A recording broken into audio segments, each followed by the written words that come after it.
নমস্কার, আপনাদের সঙ্গে আমি ঈশিতা। আপনারা দেখছেন ইন্ডিয়া নিউজ টিভি। নিয়ে এসেছি আজকের বিশেষ খবর। চোখ রাখবো শিরোনামে।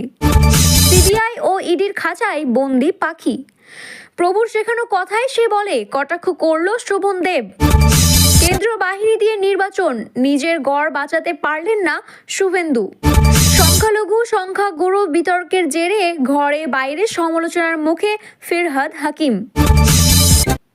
অনুব্রতই কোর কমিটির চেয়ারম্যান, কষ্টের তত্ত্বাবধানেই রামপুরহাটের বৈঠক।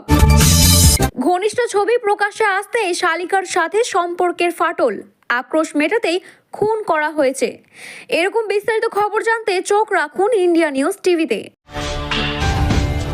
বিস্তারিত জানতে চোখ রাখবো প্রথম খবরের দিকে। কেন্দ্রীয় তদন্তকারী দল সিবিআই ও ইডিকে কড়া ভাষায় আক্রমণ শোনালেন রাজ্যের কৃষিমন্ত্রী শোভন দেব চট্টোপাধ্যায়।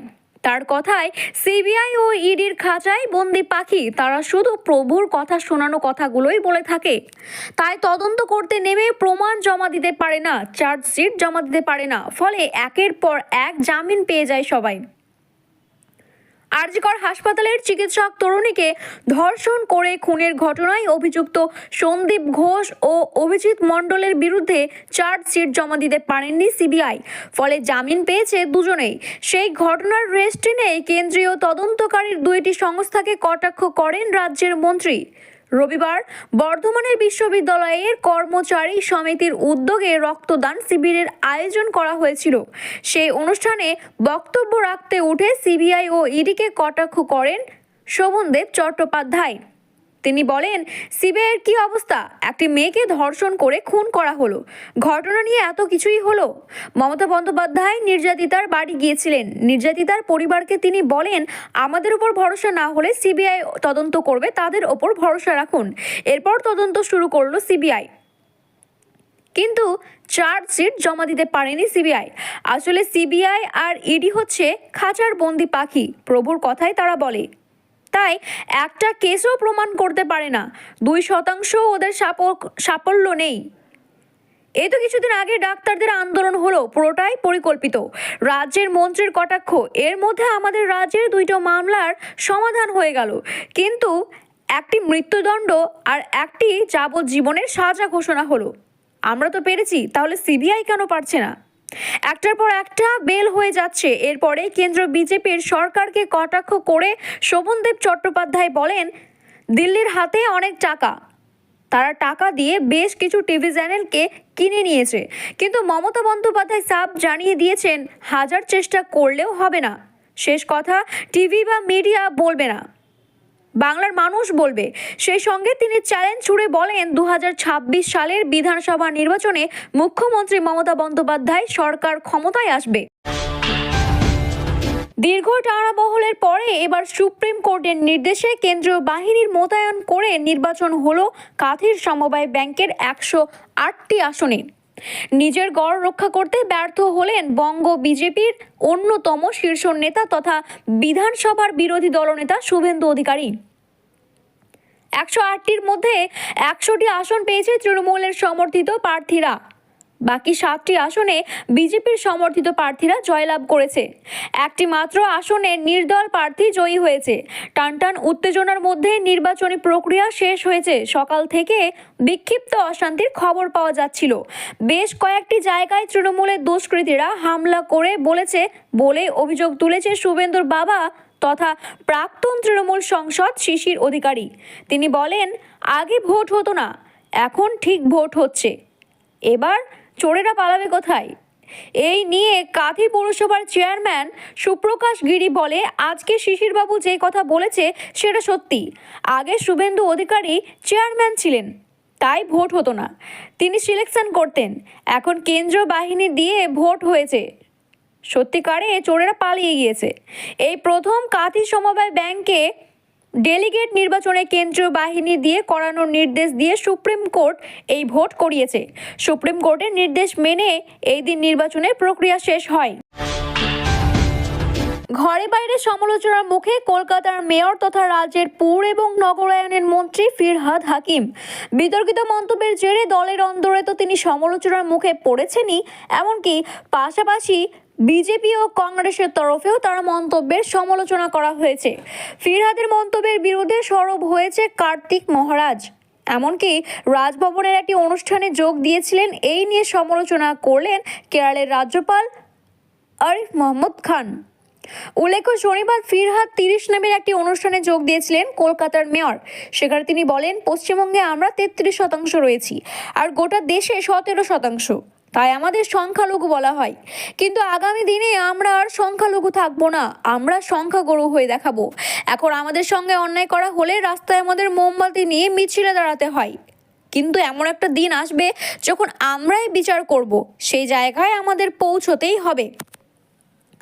সেই নিয়ে বিতর্কও তৈরি হয়েছে অনেক। শনিবার এই নিয়ে সমালোচনার সরব হয়েছিলেন বঙ্গ বিজেপির সভাপতি তথা কেন্দ্রীয় মন্ত্রী সুকান্ত মজুমদার। রবিবার ফিরহাদ দলের অন্দরে সমালোচনার মুখে পড়েন। এই নিয়ে ফেসবুকের একটি পোস্টও করেন প্রাক্তন আইপিএস বিধায়ক তৃণমূলের হুমায়ুন কবির। তিনি লেখেন, জিন্দগি লম্বি নেহি বড়ি হোনি চাহিয়ে হুজুর। কথার অর্থ, জীবন দীর্ঘ নয়, জীবনের ব্যাপ্তি বেশি হওয়া উচিত। এখানে তিনি সরাসরি ফিরহাদ হাকিমের নামও লিখে দিয়েছিলেন।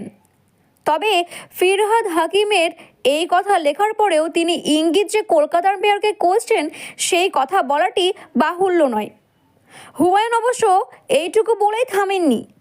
তিনি আবারও লিখেছেন, কোয়ান্টিটি নয় কোয়ালিটি চাই। 5টি বাচ্চার রিক্সাওয়ালা, সবজিওয়ালা, ঠেলাওয়ালা পরিচয় শ্রমিক হওয়ার চেয়ে 2টি বাচ্চা শিক্ষক, ডাক্তার নিদের পক্ষে আমাদের মতো পুলিশ হোক, সেটা কি ভালো নয়? এই বলেই প্রশ্ন তুললেন তিনি। কোর কমিটির দ্বিতীয় বৈঠকও মধ্যমণি সেই অনুব্রত মণ্ডলের হাতে থাকছে বীরভূমের 11টি বিধানসভা সহ আউশগ্রাম, কেতুগ্রাম, মঙ্গলকোট বিধানসভার রাশ। বীরভূমের কোর কমিটির চেয়ারম্যান কি অনুব্রত, সেই নিয়ে জল্পনাও শুরু হয়েছে অনেক। কালীঘাটে তৃণমূল সুপ্রিমোর সঙ্গে দলের জাতীয় কর্মসমিতির বৈঠকে তা অনেক কিছু স্পষ্ট করে গিয়েছে, আর রবিবার তা একেবারেই পরিষ্কার হয়ে গেল। অনুব্রত তত্ত্বাবধানেই চলবে কোর কমিটি এবং জেলার তৃণমূল কংগ্রেস। বিকাশ রায় চৌধুরী বলেন, অনুব্রত মণ্ডল আমাদের জেলা সভাপতি, তিনি কোর কমিটির চেয়ারম্যান। তার তত্ত্বাবধানেই কোর কমিটির বৈঠক হলো। 2026 সালের বিধানসভা নির্বাচনের বীরভূমের 11টি আসন ছাড়াও অনুব্রত মণ্ডলের নেতৃত্বেই আউশগ্রাম, কেতুগ্রাম, মঙ্গলকোট বিধানসভায় জয়লাভ করবে তৃণমূল। গরু পাচার ও আর্থিক তাছরূপের মামলায় জামিন পেয়ে 2 বছর পরে বীরভূমে ফিরেছেন অনুব্রত মণ্ডল। সে তখন থেকে জেলার রাশ কার হাতে থাকবে সেই নিয়ে বিতর্ক সৃষ্টি হয়েছিল অনেকই। অনুব্রতর অনুপস্থিতিতে তৃণমূলের সুপ্রিমো মমতা বন্দ্যোপাধ্যায় বীরভূমের সাংগঠনিক হাল ধরেছিলেন এবং কোর কমিটি গঠন করে দিয়েছিলেন। অনুব্রত ফেরার পরেও রয়েছে সেই কোর কমিটি। গত 16ই নভেম্বর বোলপুরে তৃণমূল কার্যালয়ে অনুব্রতকে মধ্যমণি করেই 6 জন সদস্যের কোর কমিটির বৈঠক হয়েছে। সেই বৈঠকে অনুব্রতকেও কোর কমিটিতে যুক্ত করা হয়েছে। বৈঠকের শেষে সাংবাদিকদের মুখোমুখি হয় অনুব্রতর কোর কমিটির চেয়ারম্যান ঘোষণা করেছিলেন বিধায়ক বিকাশ রায় চৌধুরী, যা নিয়ে তীব্র আপত্তি জানিয়েছে কোর কমিটির অন্যতম সদস্য তথা বীরভূম জেলার পরিষদের সভাপতি কাজল শেখ।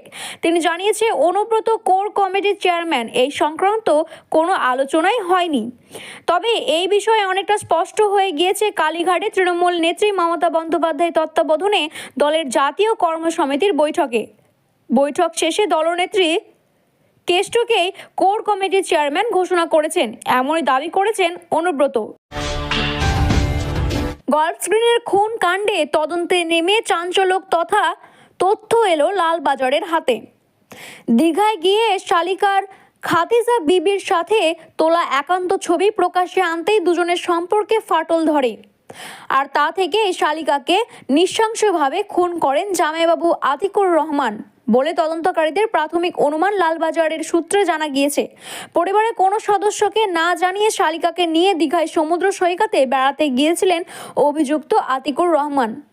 দীঘার সমুদ্র সৈকতে বিচে গিয়ে দুজনে মিলে একান্ত বেশ কয়েকটি ঘনিষ্ঠ ছবি তুলেছিলেন, কিন্তু দুজনের মধ্যে চুক্তি হয়েছিল দীঘার বিচে তোলা সেই ছবি প্রকাশ্যে আসবে না কখনোই, কেউ সোশ্যাল মিডিয়াতে ছবিগুলি পোস্ট করবে না। অথচ সেই চুক্তি ভঙ্গ করেন জামাইবাবু আতিকুর রহমান।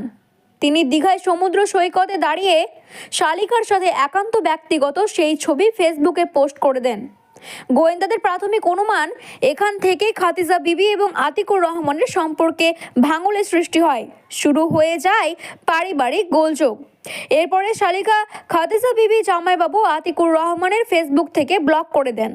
এরপরে আতিকুরের নাম্বারও ব্লক করে দেওয়া হয়। এরপরে গত 12ই ডিসেম্বর আতিকুর কোনোভাবে তার শালিকার সাথে দেখা করেন এবং তাকে বাড়ি যেতে বাধা দেন। লালবাজারের আধিকারিকদের অনুমান, জামাইবাবু আতিকুরের সঙ্গে বিবাহ বহির্ভূতভাবে সম্পর্কে জড়িয়ে পড়েছিলেন খাদিজা বিবি। দীঘায় বেড়াতে যাওয়ার ছবি প্রকাশ্যে আসার পরে বিষয়টি বাড়িতে জানাজানি হয়ে যায়। এরপরে সম্পর্ক থেকে বেরিয়ে আসতে চেয়েছিল খাদিজা, আর সেই বিষয়টি মানতে পারেনি আতিকুর। ক্রোশ মেটানোর জন্যই প্রথমে শালিকাকে খুন করে, এরপরে 3টি খণ্ড করে বিভিন্ন জায়গায় দেহাংশ ফেলে দেয়। শালিকার কাটা মুন্ডু ফেলেন গল্ফ স্ক্রিনে, আর শালিকার শরীরের নিম্নাংশ বিভিন্ন অঞ্চলে ফেলে দিয়ে আসে তার জামাইবাবু। আতিকুর রহমানকে নিজেদের হেফাজতে নিয়ে তার ফেসবুক পোস্ট ঘেঁটে দেখেন তদন্তকারীরা। সেখান থেকেই শালিকাকে নিয়ে দীঘায় ভ্রমণের সম্পর্কিত তথ্য জানতে পারে লালবাজারের গোয়েন্দারা। ভিডিওটি ভালো লেগে থাকলে এইরকম আরও নতুন খবরের তথ্য জানতে চ্যানেলটিকে সাবস্ক্রাইব করুন এবং বেল আইকনটি ক্লিক করুন। ধন্যবাদ।